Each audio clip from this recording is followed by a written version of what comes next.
Hello, welcome to the first edition of Top 10 in its own separate video, which is the way I'm going to do it going forward.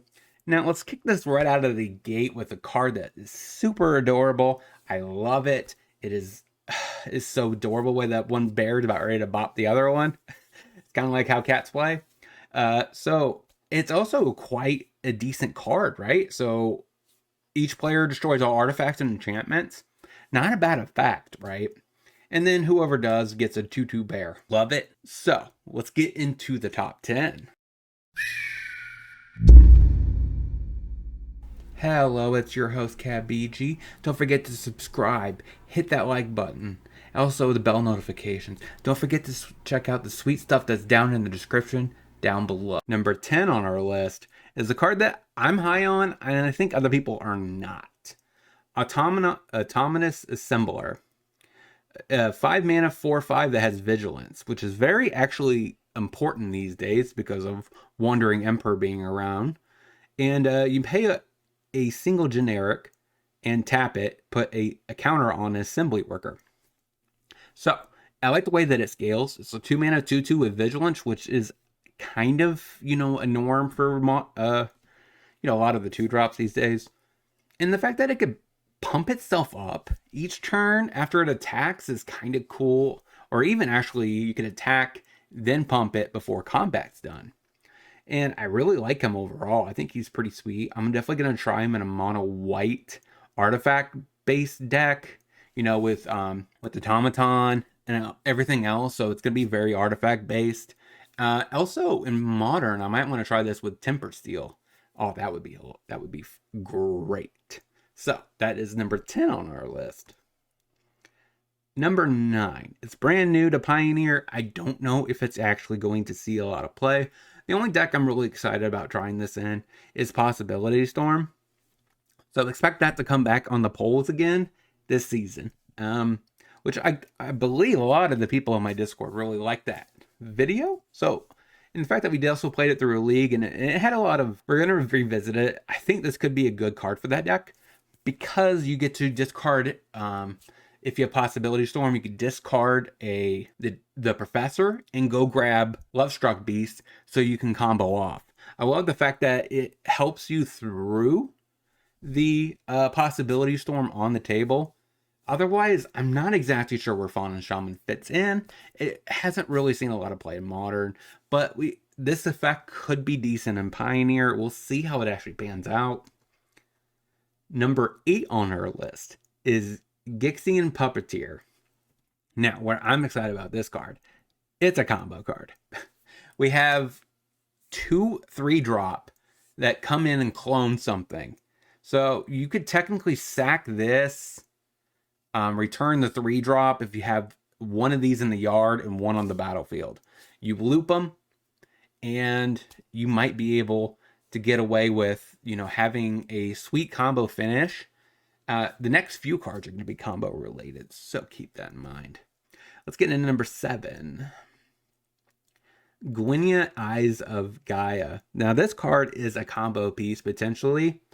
It basically works with the zombie from the D&D set where you could just keep playing it, going through a dungeon. As long as you have a cost reducer on the zombie, you should be able to keep playing it, untapping this, tapping it for the mana, replay it. I'm going to brew that for the next season. I don't know if it's going to be budget friendly. It's green and black, I think. So it might be budget friendly. So expect it either on my budget channel or my normal one. Number 6 on our list is another combo piece. This card, 1 blue and colorless. You have a Mox Amber and you have Kinnan. The Mox Amber taps for 2. You basically return the Mox Amber, play the Mox Amber, tap it for 2, return it, and keep going until you have infinite ETB triggers, infinite Psi tokens, the 1/1 Thopters. So there's many ways that I think this deck could be sweet, and the fact that he works quite well with Psi is also a huge bonus. Kinnan could be very situational. He's only really good if you have him on the battlefield, but we'll see how that actually works out long term and see how good the deck is.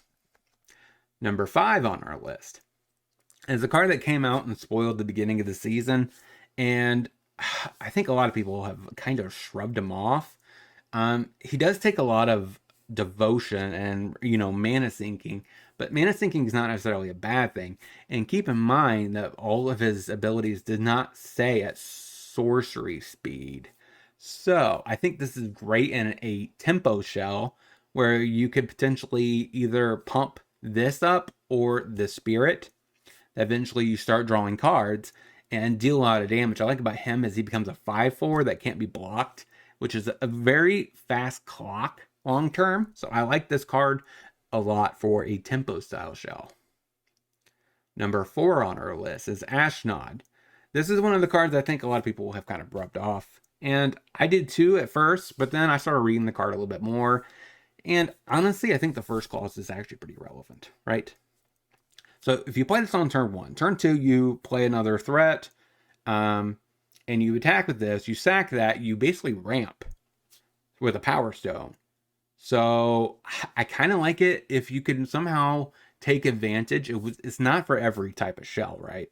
But if you are looking for the Power Stones to do something amazing, of course it could work. Also, it's a way to, tap a black for Mox Amber turn 1. So that is another possibility, but I'm more excited about maybe the potential of making Power Stones every turn and ramping into a powerful black card at the end. Number 3 on our list is a card I think nobody really is talking about. And I get it is not exactly Dauthi Voidwalker, as in Graveyard Hate. I really like it for the top clause. The bottom one is just a kind of extra gravy for a shade. A 2-mana 2/2 is whatever. The pump ability is okay. I like it for the fact that it can come in. It's an aggro threat that could help stop cats, the Cauldron Familiar combo, anything like that. So if you care about exiling the creatures, this could be your Dauthi Voidwalker as a Graveyard Hate card that can be brought in from the sideboard. Number 2 on our list is a card that I think either has a high ceiling or a very low floor. It's Awaken the Woods. I'm going to try this in Titan Shift, but there could be a possibility that this card could show up in Pioneer as well, making X/1/1 basically Dryad Arbiters. X number of them is kind of sweet. I kind of want to try it with Dryad of the Ilson Grove and Titan Shift and maybe get a lot of bolts coming out of this card. But I think this card could be a solid role player. But I feel like the floor is very low because of the fact that they're creatures, so they're vulnerable. But that should not deter you from playing this card. Number 1 on our list. And it's a card that was talked about in Pioneer Discords, but immediately kind of rubbed off as a terrible card. But I don't think it's all that terrible. It's basically a black Facker Fiction.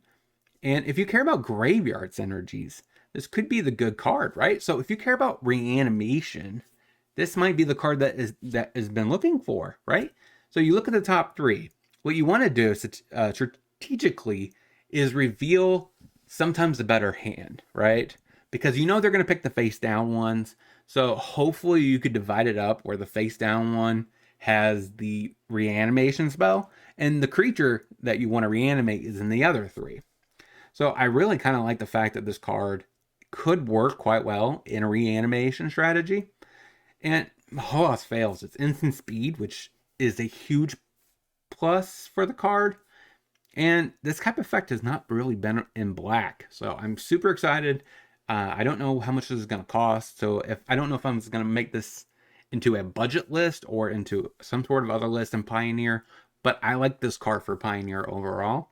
If you guys have any suggestions about sleepers that you liked in the set that you like but no one else really cares about, let me know about all of them in the comments. If you like this new way that I'm doing my spoiler seasons, 10, 10, and 10. So, because I like splitting off staples.